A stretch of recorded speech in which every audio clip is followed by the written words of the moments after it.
Assalamualaikum warahmatullahi wabarakatuh. Kembali lagi bersama Miss Nindi di pembelajaran kimia. Pada video kali ini kita akan membahas mengenai konfigurasi elektron Bohr. Ini masih dalam materi struktur atom. Minggu lalu kita sudah bahas mengenai partikel subatom, lalu susunan atom, notasi atom, dan notasi ion. Maka di video kali ini kita akan melanjutkan mengenai konfigurasi elektron Bohr. Nah, Miss mau ingatkan dulu nih mengenai elektron. Elektron ini merupakan partikel subatom yang bermuatan negatif 1 yang selalu bergerak di sekitar inti atom. Jadi, di konfigurasi elektron ini kita hanya akan membahas mengenai elektron. Jadi sejenak kita lupakan dulu ya proton dan neutron. Untuk model atom Bohr, ini kita sudah bahas di perkembangan model atom ya. Model atom Bohr menggambarkan berbagai macam tingkat energi atau kulit atom. Nah, ini adalah inti atom. Ini kulit yang pertama. Ya, di sini kulit yang pertama dilambangkan dengan K. Kulit yang kedua dilambangkan dengan L. Kulit yang ketiga dilambangkan dengan M. Kulit yang keempat dilambangkan dengan N. Kulit yang kelima dilambangkan dengan O dan seterusnya. Nah, konfigurasi elektron sendiri itu apa ya, Miss?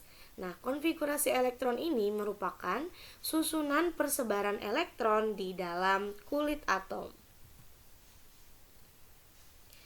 Pada tahun 1924, Niels Bohr dibantu dengan Edmund Stoner menyusun sebuah aturan konfigurasi elektron berdasarkan kenaikan nomor kulit atom. Tadi ada kulit K untuk yang pertama, L, M, N, O, dan seterusnya. Ya, jumlah elektron maksimal dari suatu kulit atom dirumuskan dengan 2N kuadrat, dengan N sama dengan kulit atom. Nah, perhitungannya adalah seperti ini ya. N sama dengan 1. Untuk kulit K, maka elektron maksimalnya adalah 2 dikali 1 dipangkatkan dengan 2. Berarti 2 dikali 1 adalah 2 elektron. Untuk N sama dengan 2 atau kulit L, elektron maksimalnya adalah 2 dikali 2 pangkat 2. 2 pangkat 2 adalah 4, 4 dikali 2 adalah 8. Maka elektron maksimalnya adalah 8 elektron. Untuk N sama dengan 3, kulit M, elektron maksimalnya adalah 2 dikali 3 pangkat 2. 3 pangkat 2 adalah 9, 9 dikali 2, maka elektron maksimalnya adalah 18 elektron. Untuk N sama dengan 4 atau kulit N, elektron maksimalnya adalah 2 dikali 4 pangkat 2. 4 pangkat 2 adalah 16, 16 kali 2 adalah 32 elektron. Untuk N sama dengan 5 atau kulit O, elektron maksimalnya adalah 2 dikali 5 pangkat 2. 5 pangkat 2 adalah 25, dikali 2 sama dengan 50 elektron. Jadi kalau Miss rangkum dalam sebuah tabel, nah di sini ada kulit, ada K, L, M, N, dan O. Nomor kulit atau N, berarti K untuk 1, 2 untuk L, 3 untuk M, 4 untuk N, dan 5 untuk O. Jumlah elektron maksimal untuk K adalah 2, L adalah 8, M adalah 18, N 32, dan untuk O adalah 50. Nah, ada 3 aturan tambahan nih. Yang pertama adalah jumlah maksimal elektron di kulit terluar dari suatu atom adalah 8 elektron. Jika, aturan yang kedua ya, jika jumlah elektron di kulit ketiga tidak mencapai 18 elektron, maka diisi dengan jumlah maksimal elektron di bawahnya, yaitu 8 elektron. Aturan yang selanjutnya, jika jumlah elektron di kulit keempat tidak mencapai 32 elektron, maka diisi dengan jumlah maksimal elektron di bawahnya, yaitu 18 elektron. Nah, supaya lebih jelas bagaimana cara menuliskan konfigurasi elektron Bohr, yuk kita bahas bersama-sama bagaimana cara menuliskan konfigurasi elektron Bohr. Oke, nah kita akan latihan ya bagaimana cara menuliskan konfigurasi elektron Bohr. Yang pertama, misalnya Miss punya atom 2He. Nah, karena di sini nomor atomnya 2, berarti jumlah elektronnya juga 2 ya, karena ini dalam keadaan netral. Berarti konfigurasinya hanya begini saja, 2. Nah, gini. Kalau misalnya tambahkan 3Li, berarti ini hanya kulit K ya. Berarti 2.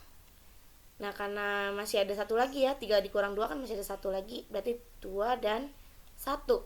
Nah, ini untuk kulit K, ini untuk kulit L. Lagi nih, misalnya Miss punya 8O.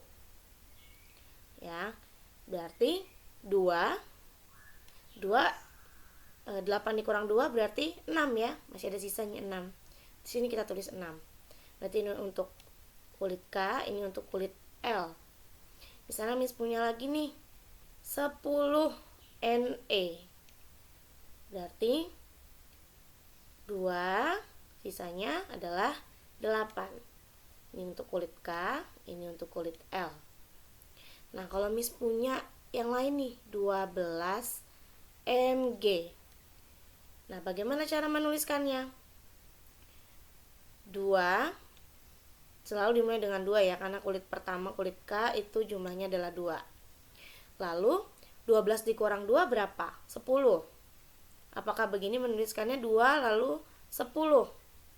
Nah, tadi Miss udah bilang ya, kalau jumlah elektron terluar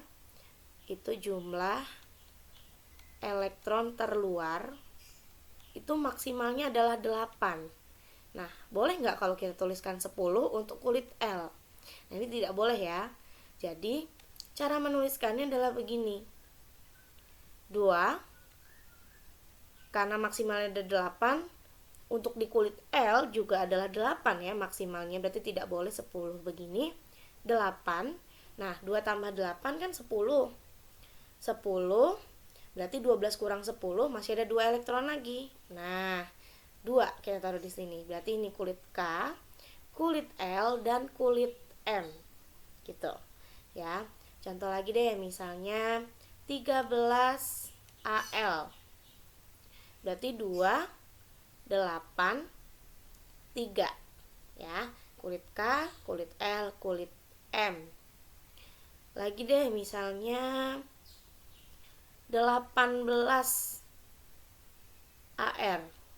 Nah, berarti kalau 18, 2, 8, 8 ya. Jadi nggak boleh kita tulisnya 2 terus 16 gitu, nggak boleh ya.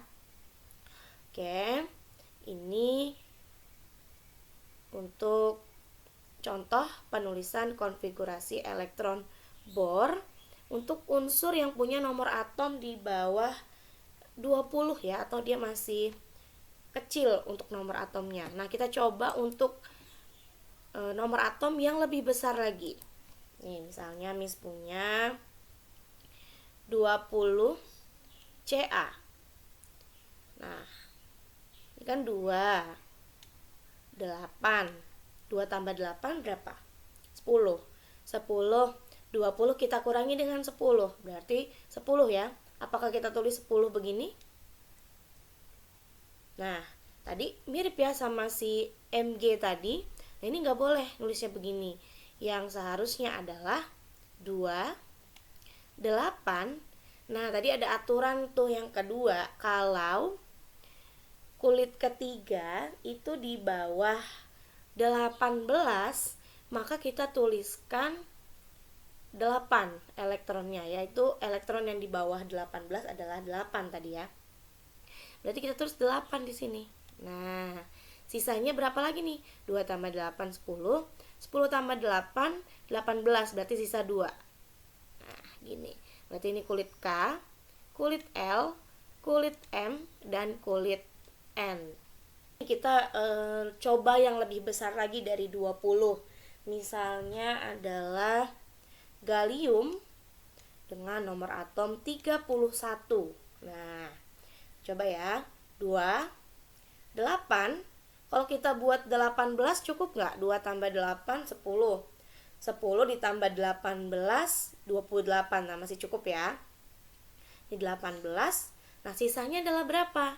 Sisanya adalah 3. Ya, 2 tambah 8, 10. 10 ditambah 18, 28. 28 tambah 3 adalah 31. Nah, ini berarti kulit K, kulit L, kulit M, dan kulit N. Nah, kita coba untuk nomor atom yang lebih besar lagi. Misalnya timah. Ya, 50 SN. Ya, SN ini adalah lambang dari timah ya. Kita coba 2, 8, 18. Nah, 2 tambah 8 itu 2 tambah 8 kan 10. Ditambah 18 berarti 28. 50 dikurang 28 sama dengan 22. Nah, apakah kita tulis 22 di sini? Nah, tentu saja ini nggak boleh ya 22. Di sini nggak boleh tulis 22. Kenapa? Nah, tadi ada aturan yang ketiga. Jadi, kalau di kulit keempat itu kurang dari 32, maka kita tuliskan 18 ya, sebagai elektron yang di bawahnya 32 persis ya. Berarti ini tidak boleh 22. Tapi kita tulisnya 2, 8, 18, 18 lagi. Nah, berarti kurang 18 nih. Berarti ini 4 ya. Setelah ini adalah 4. Nah, berarti ini untuk kulit K, kulit L, kulit M, kulit N, dan kulit O. Nah, jadi seperti ini ya penulisan konfigurasi elektron bor. Nah, nanti kita akan latihan lagi untuk nomor atom yang lain saat kita melakukan meeting di Google Meet. Oke, kita lanjut ke pembahasan selanjutnya. Apakah konfigurasi elektron berpengaruh terhadap sifat-sifat unsur? Nah, jadi konfigurasi elektron yang sudah kita pelajari tadi, apakah mempengaruhi sifat-sifat yang ada pada unsur? Ternyata jawabannya adalah iya. Jadi elektron terluar dari setiap atom mempengaruhi sifat unsurnya. Elektron valensi merupakan elektron yang berada di kulit terluar dari suatu atom. Bagaimana elektron valensi dapat mempengaruhi sifat dari sebuah unsur? Gilbert Lewis pada tahun 1916 yang mengemukakan sebuah teori mengenai teori elektron valensi. Lewis menyatakan bahwa atom akan stabil apabila jumlah elektron terluarnya atau elektron valensinya adalah 8. Nah, aturan ini dikenal sebagai aturan oktet. Jika elektron valensi dari suatu atom kurang dari 8, maka yang pertama, unsur menjadi kurang stabil. Nah, karena unsur menjadi kurang stabil, dia akan mudah bereaksi atau bergabung dengan unsur lain supaya menjadi stabil. Nah, jadi ini adalah teori yang dikemukakan oleh Gilbert Lewis. Misalnya Miss punya contoh suatu unsur nih. Ada natrium dengan nomor atom 11 dan konfigurasi 2, 8, 1. Nah, ini konfigurasi bor yang sudah kita pelajari ya. Nah, karena di sini elektron valensinya adalah 1, ternyata natrium itu sangat reaktif atau mudah bereaksi, mudah terbakar, dan mempunyai warna nyala kuning terang. Nah, karena warna nyalanya ini, natrium sering dimanfaatkan sebagai bahan dasar pembuatan kembang api karena sifatnya yang mudah terbakar dan mempunyai warna nyala kuning terang seperti ini.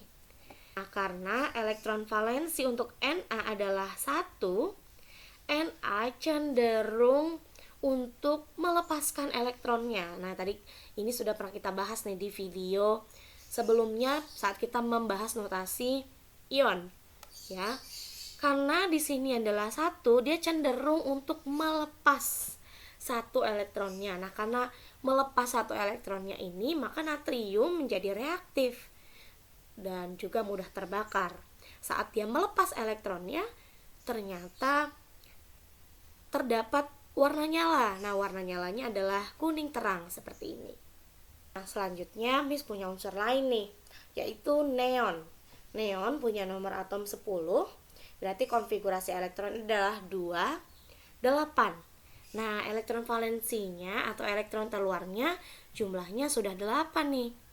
Karena jumlahnya adalah 8, maka neon ini menjadi stabil atau tidak mudah bereaksi dan sudah memenuhi kaidah oktet. Karena sifatnya yang tidak mudah bereaksi ini, neon banyak digunakan sebagai pengisi lampu neon, indikator tegangan tinggi, dan penangkal petir. Nah, jadi kegunaan neon ini dikarenakan karena neon bersifat stabil, tidak mudah bereaksi, apalagi tidak mudah terbakar, makanya bisa digunakan sebagai pengisi lampu neon.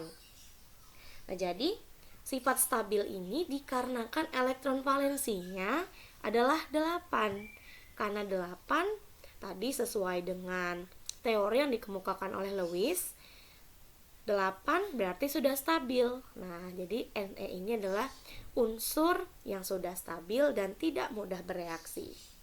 Jadi elektron valensi itu sangat berpengaruh terhadap sifat-sifat dari suatu unsur. Nah, kita ke contoh penentuan elektron valensi dari suatu unsur. Misalnya, Miss punya unsur 6, ya, nomor atomnya 6.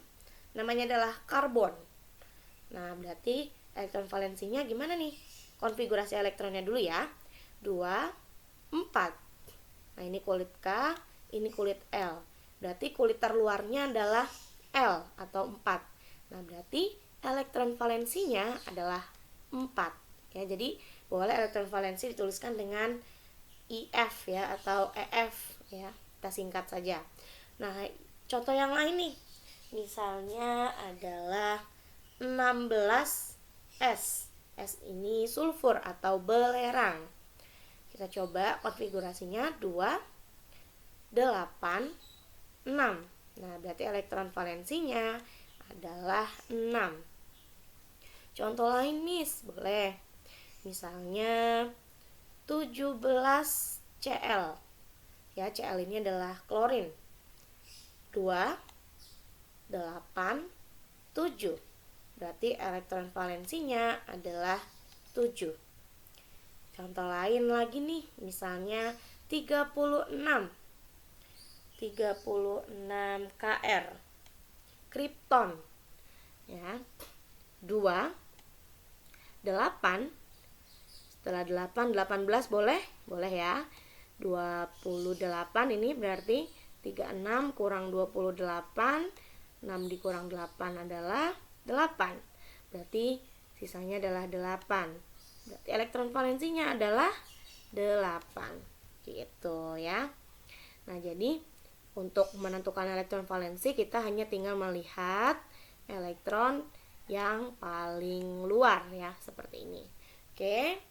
Sekian untuk materi konfigurasi elektron Bohr. Pada video berikutnya kita akan mempelajari konfigurasi elektron berdasarkan teori atom modern atau teori mekanika kuantum. Akan ada beberapa hal yang akan kita bahas, yaitu ada aturan-aturan yang mendasari konfigurasi elektron modern. Yang pertama adalah aturan Aufbau, yang kedua adalah kaidahan, yang ketiga adalah asas larangan Pauli. Nah, selain itu juga kita akan membahas mengenai bilangan kuantum. Oke, sampai jumpa di video-video berikutnya. Miss akhiri, assalamualaikum warahmatullahi wabarakatuh.